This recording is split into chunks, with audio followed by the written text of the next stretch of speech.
both of you. How worried are you that the rising prices for gas and oil are damaging the American economy and also, Mr. Chancellor? Yeah, do you want to go ahead?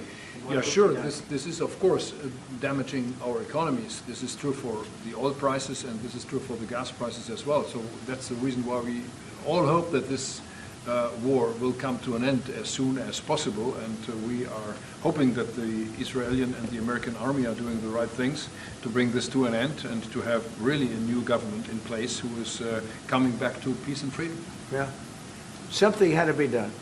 And it's been 47 years. They've been killing people all over the world for a long time. They were the kings and fathers of the roadside bomb. Soleimani, we killed him last term.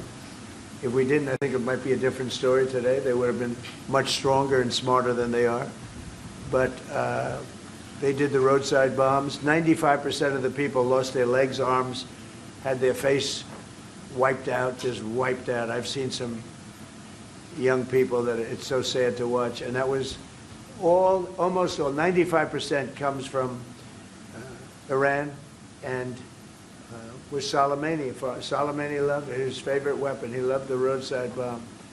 And when you see people walking around with no legs and no arms and a face that's been blown to hell, these people, what they have to go and the way they have to live, this is Iran.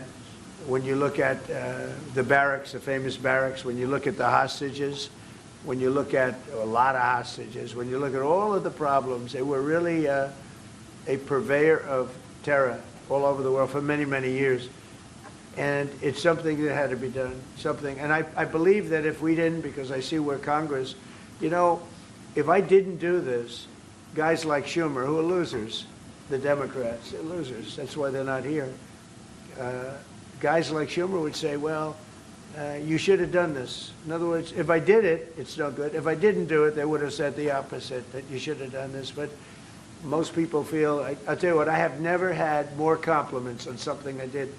People felt it's something that had to be done. So if we have a little high oil prices for a little while, but as soon as this ends, those prices are going to drop, I believe, lower than even before. Mr. President, clarify on what exactly it is and if you're Go ahead, please.